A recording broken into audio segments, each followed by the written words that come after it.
Ամանորը տոն է, որը մեզանում նույնանում է ճոխության ու առատ սեղանների հետ։ Ամանորյա այդ ճոխությունը սովորույթ թե արդեն հայերից կաղապարված մտածելակերպն է։ Հենց այս հարցի շուրջ այսօր զրուցում ենք հոգեբան Իրինա Ծատուրյանի հետ։ Բարև ձեզ Տիկին Ծատուրյան, շատ շնորհակալ եմ, որ ընդունեցիք մեր հրավերը։ Շատ շնորհակալ եմ, որ հրավիրեցիք։ Տիկին Ծատուրյան ավարտին է մոտենում 2014 թվականը, շուտով նոր տարի է, որը հայերիս մոտ ասոցացվում է ճոխության առատ սեղանների հետ։ Սա իրականում ավանդույթ է, թե պարզապես մենք դարձել ենք մեր իսկ ստեղծած կաղապարների զոհը։ Իհարկե, ձեր երկրորդ ասածը շատ ավելի իրականությանը համապատասխանող է, որովհետև ավանդույթի մեջ, որը որ եւ բերեց այն վիճակին, որը որ հիմա կա, հայ ազգը մի շատ դժվար ապրող ազգ է եղել եւ նա ունեցել է նաեւ լավ ապրելու խնդիր, որը որ լավ ապրելու խնդիրը դա որն է, որ մարդ պետք է սննդի, ծածկի, հնարավորությունների բացարձակ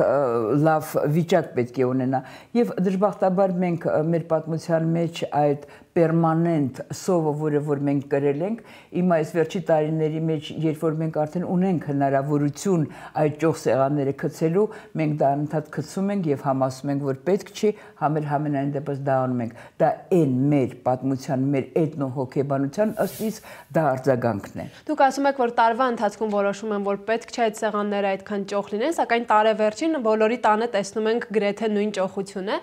Շատ դեպքերում մարդիկ սանում են, որպեսզի հարևանի, բարեկամի եւ այլոց կարծիքի զոհը չդառնան, սա իրականում լուրջ հոգեբանական խնդիր է, որի մասին շատ հաճախ չեն գիտակցում։ Ինչ անել այս դեպքում։ Գիտեք ինչպես, դա գալիս է մեր ազգը ունի մի քանի իրեն խանգարող գծեր, մեր ազգը հին ազգ է, նա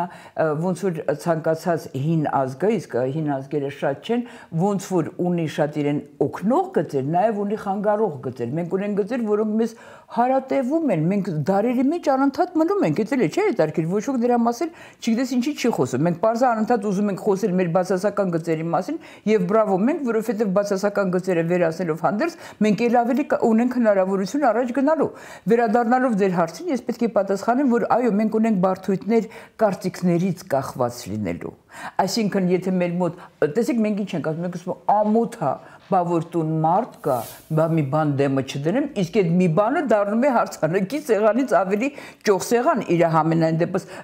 բազմակի, ասենք թե ուտեստներով, հա, այ մենք ունենք այդ բարդույթը, սակայն ես նկատում եմ ուրախությամբ այս վերջի տարիների մեջ, որ դրանից սկսում ենք եւս ազատվել։ Շատերը այդ գումարը փոխարինը ծախսեն սեղաններին, վեր են կանում եւ գնում են քաղաքից դուրս կամ հանրապետության սահմաններում կամ նայած ով ինչ հնարավորություն ունի հանրապետության սահմաններից դուրս նաեւ այդ բանը կա, բայց կարծիքից կախված լինելը այնուամենայնիվ մնում է եւ դա ոչ միայն նոր տարվա սեղաններին է երևում։ Այնուամենայնիվ բարդությունավորման ու հոգեկան առողջության տեսանկյունից որն է ավելի վտանգավոր մարդու համար, ինչպես ընդունված է ասել պարտքով ամանոր նշելը, թե ոչ մի սեղան չունենալը։ Գիտեք, մենք ունենք միտում շատ դա ես նկատում եմ, երբ որ լինում եմ տարբեր հեռուստահաղորդումների ժամանակ, ուրիշի փոխարեն կամ ուրիշին ռեցեպտներ տալուն։ Դա այդքան ճիշտ չի։ Թող ամեն մեկը իր համար որոշի իր ճիշտը որն է։ Եթե նա կհամաձայնվի այն գաղափարի հետ, որ մենք ունենք կարծիքից կախված բարդույթը, նա ունի հնարավորություն նոր տարվա մեջ եւ նոր տարուց առաջ դրանից ազատվելու։ Եթե մարդը համարում է, որ նա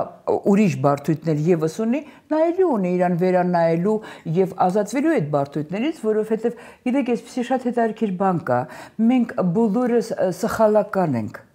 եւ այն մարդիկ, ովքեր որ սիրում են իրենց սխալները, ընդունում են իրենց սխալները եւ գնում են սխալները ուղղելու, շտկելու ճանապարհին, իրենք զարգանում են։ Ով որ մնում է կամ չի ընդունում իր սխալը կամ մնում է իր սխալի մեջ, նա չի զարգանում։ Այստեղ խնդիրը դա է, որը ես նույնպես կմաղթեի իմ ազգին, իմ ժողովրդին։ Իհարկե ամեն տարեվերջին այս պիտակավորման միմյանց վիրավորելու խնդիրն էլ է առաջանում, մարդիկ կարծես բանակի են բաժանվում, կեսը ասում են ինչ նոր տարի, մյուս կեսը ինչպես չնշենք նոր տարին, եւ երկրորդ խնդիրն է առաջանում, մարդիկ կարծես թշնամանում են այս թեմաներով, իհարկե ամեն մեկը թող որոշի անի այնպես, ինչպես իրեն է ավելի հարմար։ Իհարկե, ես նաեւ հատկապես այս տարին, որը անցնում է, առհասարակ ամեն մեկս պետք է տարվա վերջ այսպիսի ընդունված բան կա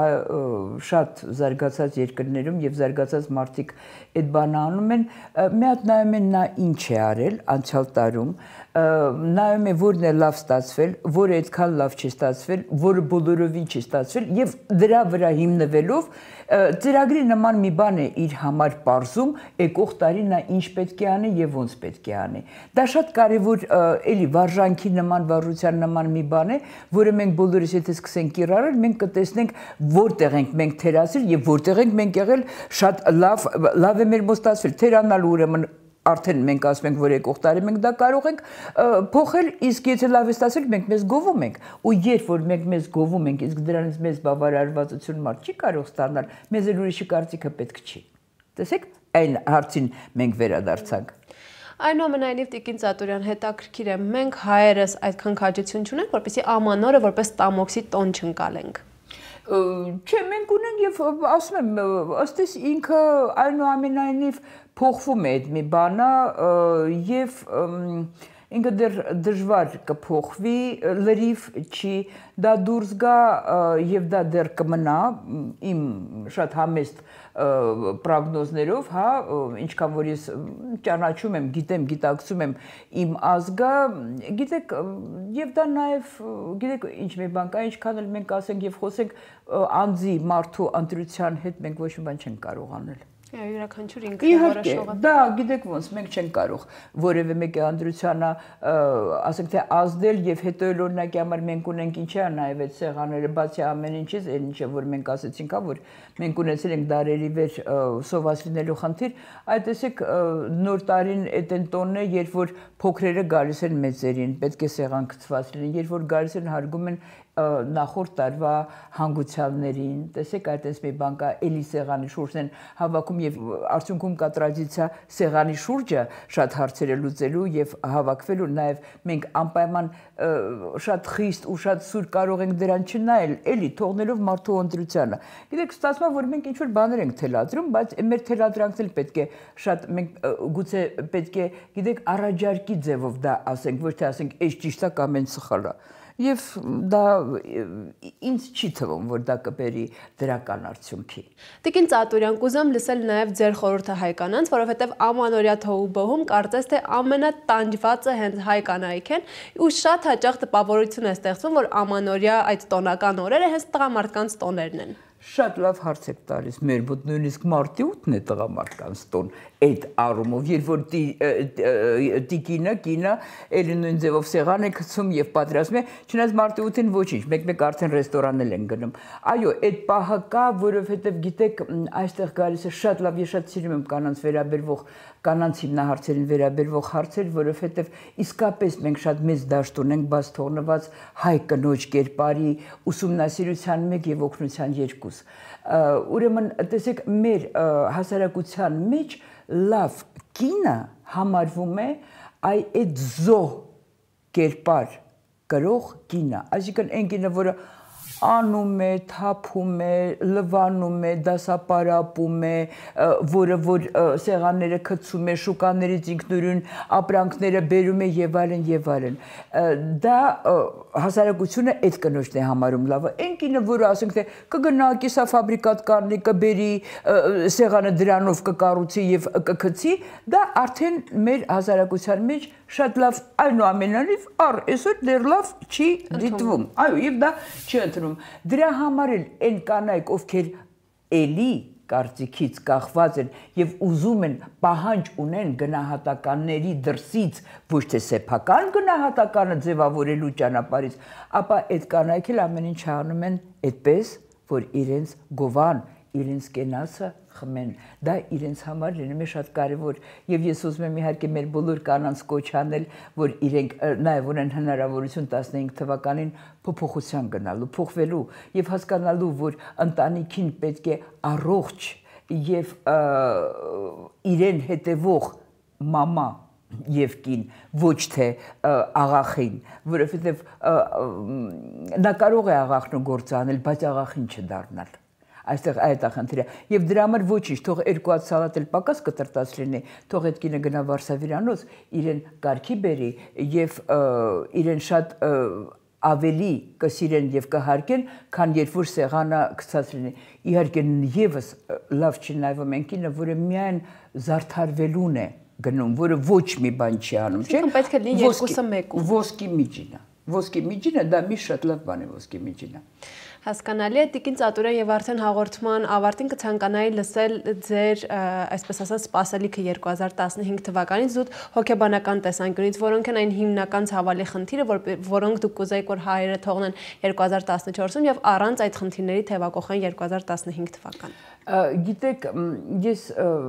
այս հարցին այսպես կպատասխանեմ, նախ ես կուզենամ մեր երիտասարդությանը դիմել, նոր տարին սովորաբար կապվում է ինչ-որ իրադարձությունների հետ եւ երիտասարդ թե տղան թե աղջիկը սպասում է իր կյանքում ինչ-որ փոփոխություններ եւ նոր տարվանից սպասում է, որ ձեր պապիկը իրան այդ ինչ-որ մի հատ հրաշքի նման մի բանը կբերի եւ կհրամցնի կամ կբերի կմատուցի։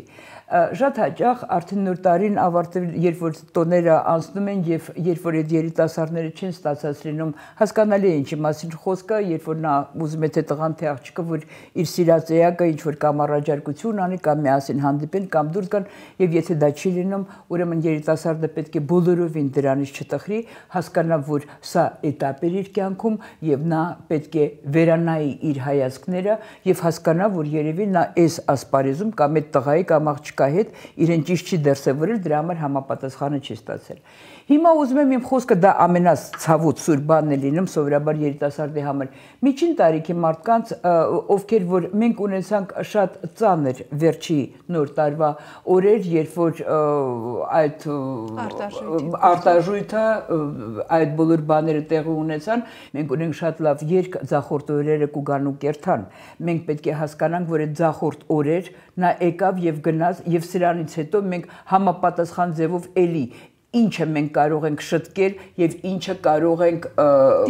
դիմակայել եւ այլ ձևով անել, ասենք թե մենք հասկանում ենք, որ շատերը մեզանից գիտեն, որ սխալներ են արել, սակայն մեր հերոստատիտողը կարող ասի ես բոլորովին սխալ չեմ արել եւ 2 կոպեկ փող ունեի բանկում եւ վախեցա, որ այդ փողը կորի։ Վախեցա, լարվեցի, հասկացա, այ ինչքան որ տխրել լարվել է, 3 անգամ պետք է ուրախանամ, որ դա տեղի չունեցավ, որպեսզի դրանով դարմանեմ այն ինձ պատճառած բացասական բանը։ Իսկ մեծահասակ ավելի տարիքի 3 տարիքի որոշեցի խոսքս ուղղել մեծահասակներին, ովքեր որ հիմա իհարկե շրջապատված են իրենց երեխաներով, որոնք թորներով եւ այլն եւ իրենց շատ լավ են զգում, իմ խոսքը իրենց չի ուղղված է նրանց, մենք ունենք հիմա խնդիր հանրապետության մեջ, որ մենք շատ ունենք դուրս եկած հենց հատկապես երիտասարդներին եւ մեծահասակները տանը նստած ամուսիններով երեխաները դուրսը, թորները դուրսը, իրանք մենակ նշում են իրենց նոր տարին եւ իրենց համար դա մանավանդ հայ լինելու համար, երբ որ հայը սովոր է, որ երեխան իր կողք կլինի, գերդաստանով ապրի, հարցերով, թորներով եւ այլն, եւ նա չունի այդ հնարավորությունը, բայց պետք է այդ նոր տարին դիմավորի եւ սովորաբար մենք լսում ենք այդ կարգի մարդկանցից, որ ոչ մի լավ բան չկա, մենք սխալվում ենք, լավ բան կա, եթե մեր երեխաները դուրսն են եւ իրենք այնտեղ ունեն աշխատանք, մենք պետք է կարողանանք դրանով ուրախանանք եւ սփոփվենք եւ եկող տարի երբեք չասենք, որ ոչ մի լավ բան չկա, այդ լավ բաները շատ հաճախ կամ մեր ձեռքերում են լինում, կամ մենք ենք դա կերտում։ Այստեղից էլ եկող անպայման ուզում եմ ասել, որ շատերի համար չէ մարդիկ կան, որոնք ճակատագրին են հավատում։ Ես համարում եմ, որ ճակատագիրը դա եւս մեր ընտրությունն է, շատ հաճախ։ Մենք ինչը կընտրենք, որը կընտրենք, որ ճանապարհով կգնանք, դա էլ կստանանք։ Հենց այս դրական նոտայով էլ առաջարկում եմ ավարտենք հաղորդումը, կրկին անգամ թույլ տվեք շնորհակալություն հայտնեմ հետաքրքիր զրույցի համար, իսկ ձեզ հիշեցնեմ, որ այսօր զրուցում ենք հոգեբան Իրինա Ծատուրյանի հետ։ Հաղորդման ավարտին ցանկանում եմ շնորհակալություն հայտնել Ագա Քանքանյանի Image Studio-ին իմ արտաքին տեսքն ապահովելու համար։ Image Studio, որտեղ կընդգծեն ձեր գեղեցկությունը։ Հասցե Իսահակյան 14։ Կհանդիպենք 2015-ին։ Հաղորդման գլխավոր հովանավորն է Ասեկոսե.am կայքը։